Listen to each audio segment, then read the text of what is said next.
So one of the pieces of equipment that you will see in some of our workouts here at FitnessGlo is tubing. It is a great piece of resistance. It's super light, not that expensive, and we can do a lot of things with it. But with any piece of resistance tubing or med balls or weights, you want to be mindful of a couple of things to make sure that your workouts at home are not only effective, but super safe. The first thing to know about is tubing comes in different levels of resistance. And with each company and each brand, each color might mean something slightly different. So it really helps to have a variety of tubing at home, leveling from lighter for smaller muscle groups to heavier for your larger muscle groups like chest, back, and legs. But there's another way to decrease or increase resistance, and that is by shortening or lengthening the tubing, and I'll talk about that just in a moment.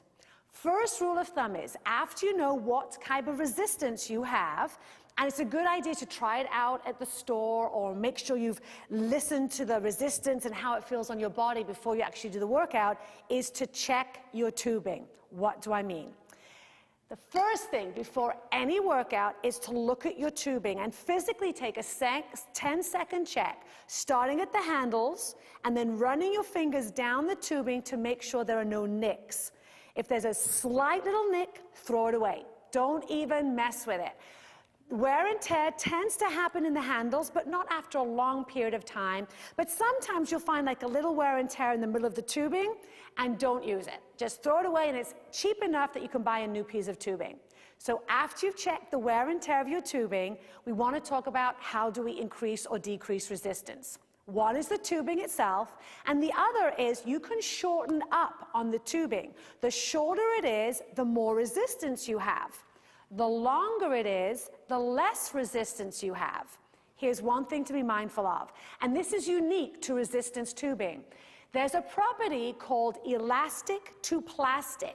For example, right now, there's an elastic property where it pulls back on itself and shortens up. But if you tighten it up too much, it suddenly becomes plastic, and you can feel it. What happens when it hits that level of plasticity is that the level of resistance dramatically increases. So for smaller muscle groups, that can be a little bit dangerous. So whenever we say shorten up on your tubing, I want you to make sure that you do micro, super small adjustments. Take your time, inch yourself in until you feel a shortening and increasing of resistance, but it still has that elastic property.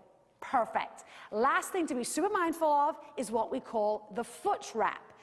This is so important. If my foot is grounded, meaning that it's always in touch with the floor, simply stepping on the tubing and making sure it's securely under your arch is enough. That is secure, it's perfectly safe, and it's not going to go anywhere, whatever I am doing with my body. That is a grounded foot position. However, we want to challenge your balance sometimes and maybe take that working leg off the floor. This is where the foot wrap is incredibly important. It's a double foot wrap. And in this instance, you will see me taking the tubing over the shoelaces. I cross under the foot, change hands, and now I have a double foot wrap. Let me check my balance here. So you can see, should I lift the foot off the floor, either in front of me, or should I lift the foot off the floor behind me, that tubing is not going anywhere. Yep?